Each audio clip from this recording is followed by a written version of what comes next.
Often I am asked, what does a hero truly need?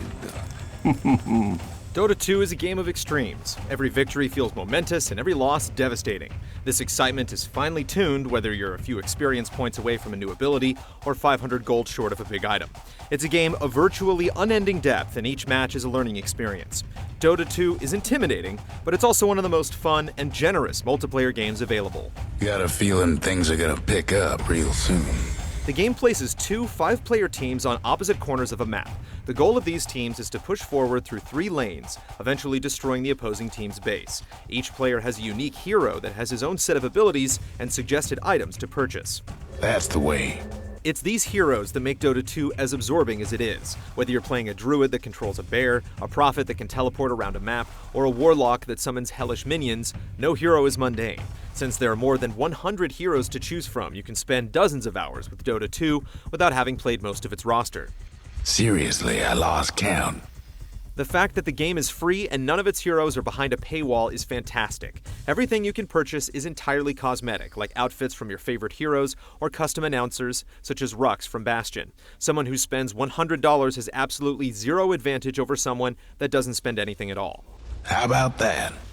While many free-to-play games are designed to suck every last dollar out of you, Dota 2 trusts that you'll enjoy it so much, you'll want to spend money. Valve is displaying a commitment to quality rather than arbitrarily locking key elements away. Whether or not Dota 2 is your thing, it's encouraging to see such a prominent company take this direction with a relatively new business model.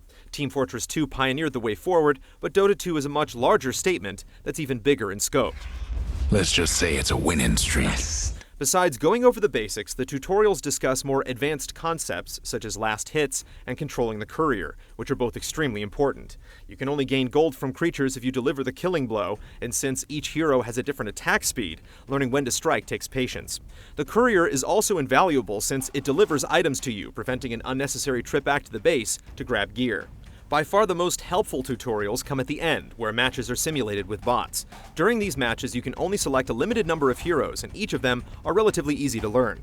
This slowly acclimates you to the conditions of a real match, allowing you to get used to the idea of controlling your lane while also participating in team battles. We cross swords.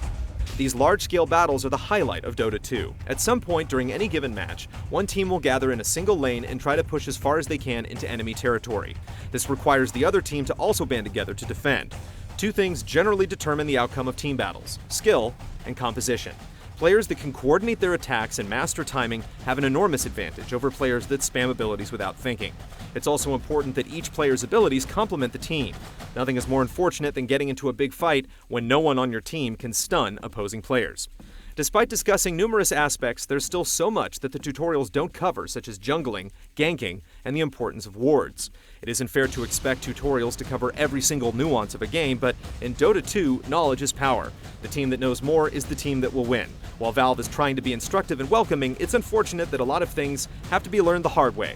Just hope you're lucky enough to find patient teammates. This will only hurt a lot. The reason people get upset is because one bad player can ruin the match for everyone. Communication is so vital that it's better to have a less skilled player that can adequately coordinate with the team than someone who's good but never listens. Dota 2 is at its most fun when you're playing with a full team of similarly skilled friends. Of course. Of course, playing with friends isn't always an option, and Valve has implemented a matchmaking system that makes games with strangers as pleasant as possible.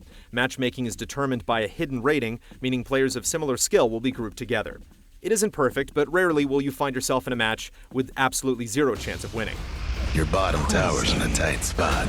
Matchmaking isn't only determined by skill. If a player is inappropriate in any way, you can report them. Someone that is reported too many times will get placed in a low priority queue during matchmaking. While in a low priority queue, players generally wait much longer. Teammates that are particularly helpful or friendly can be commended. The more commendations someone receives, the more likely they are to be paired with players of equal quality. Again, commendations and reports certainly don't guarantee that you won't get an awful teammate, but it demonstrates how dedicated Valve is to rooting out bad players. Nobody likes to play support, yet everybody likes to win. Valve's emphasis on community goes far beyond matchmaking. Players can spectate live matches within the Dota 2 client, as well as download and view their own replays. Want to learn a new hero? Browse the plethora of guides on Steam to get an idea of how it plays. Those that purchase the interactive compendium can even assemble their own fantasy team composed of the best Dota 2 players in the world. If your team does well during the Dota 2 International, you'll earn in-game items as a reward. Let's just say it's a winning streak. Your level of involvement in the larger scene is completely optional, but it's easy to find it if you want it.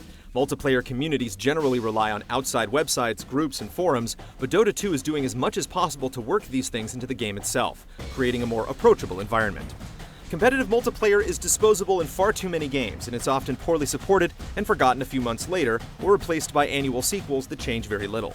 Dota 2 is so carefully constructed and improving at such a rapid rate that it won't only be played for years, but possibly decades. Though it may take dozens of hours to learn, players that grasp Dota 2's ideas will find a game that's almost endlessly enjoyable. Crack your knuckles and get comfortable. The Radiant done it.